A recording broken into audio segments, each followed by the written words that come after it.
CM Siddaramaiah ಅವರಿಗೆ ಮೂಡ ವಿಚಾರದಲ್ಲಿ ಈಗಾಗಲೇ ಲೋಕಾಯುಕ್ತ ಕ್ಲೀನ್ ಚಿಟ್ ಕೊಟ್ಟಿದೆ. ಈ ವಿಚಾರವಾಗಿ ಮಾತಾಡಲಿಕ್ಕೆ ಮಾಜಿ ಸಚಿವರು ಶಾಸಕರಂತ ಎಸ್ ಟಿ ಸೋಮಶೇಖರ್ ಇದ್ರ ಮೇಲೆ ನೇರವಾಗಿ ಮಾತಾಡಿಸ್ತಾ ಹೋಗ್ತೀನಿ. ಸರ್, ಮೂಡ ವಿಚಾರದಲ್ಲಿ ಬಿಜೆಪಿ ಪಾದಯಾತ್ರೆ ಮಾಡಿ ಸಿದ್ದರಾಮಯ್ಯ ರಾಜೀನಾಮೆ ಕೇಳಿತ್ತು.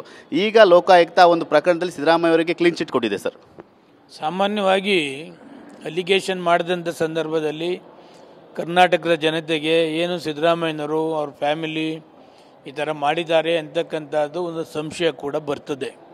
ಆ ಸಂಶಯ ಹೋಗಲಾಡಿಸ್ತಕ್ಕಂಥ ಸಂದರ್ಭ ಬಂದಾಗ ಅವರು ಲೋಕಾಯುಕ್ತಕ್ಕೆ ಅದನ್ನು ರೆಫರ್ ಮಾಡಿ ಲೋಕಾಯುಕ್ತ ಕೂಲಂಕುಷವಾಗಿ ಮುಖ್ಯಮಂತ್ರಿಗಳಿಗೆ ಅವರ ಮನೆಯವರಿಗೆ ಮತ್ತು ಇನ್ನಿತರ ಎಲ್ಲರಿಗೂ ಕೂಡ ಭಾಳ ಕೂಲಂಕುಷವಾಗಿ ತನಿಖೆ ಮಾಡಿದ್ದಾರೆ. ಅವರ ರಿಪೋರ್ಟ್ ಪ್ರಕಾರ ತನಿಖೆ ಮಾಡಾದ್ಮೇಲೆ ಏನೂ ಇಲ್ಲ ಅಂತಕ್ಕಂಥದ್ದು ಸಾಮಾನ್ಯವಾಗಿ ಮೈಸೂರಿನ ಗೊತ್ತಿರ್ತಕ್ಕಂಥವ್ರು ಎಲ್ಲರಿಗೂ ಕೂಡ ಗೊತ್ತು. ಅದನ್ನೇ ಲೋಕಾಯುಕ್ತದವರು ಕ್ಲೀನ್ ಚಿಟ್ ಕೊಟ್ಟಿದ್ದಾರೆ. ಅಂದರೆ ಅದು ಸಾಮಾನ್ಯವಾಗಿ ಮೈಸೂರಿನ ಪ್ರತಿಯೊಬ್ಬರಿಗೂ ಗೊತ್ತು, ಸಿದ್ದರಾಮಯ್ಯನವ್ರದ್ದಾಗಲಿ ಅವ್ರ ಧರ್ಮಪತ್ನಿಯವ್ರದ್ದಾಗಲಿ ಇದರಲ್ಲಿ ಏನೂ ಕೈವಾಡ ಇಲ್ಲ, ಏನು ಅದಕ್ಕೆ ವಿಶೇಷವಾದ ಪ್ರಕರಣ ಅಂತೇಳಿ ಪರಿಗಣಿಸಬೇಕಾದಿರಲಿಲ್ಲ ಅಂತಂದರೆ ಎಲ್ಲರಿಗೂ ಗೊತ್ತು. ಈಗ ಲೋಕಾಯುಕ್ತದವರು ಕ್ಲೀನ್ ಚಿಟ್ ಕೊಟ್ಟಿದ್ದಾರೆ. ನೀವು ಕೂಡ ಮೈಸೂರು ಉಸ್ತುವಾರಿ ಸಚಿವರಾಗಿದ್ದರೆ ಆ ಥರದ್ದು ಏನಾದ್ರು ಕಂಡು ಬಂದಿತ್ತ ಅಲ್ಲಿ ಅಂತ ಹೇಳಿ?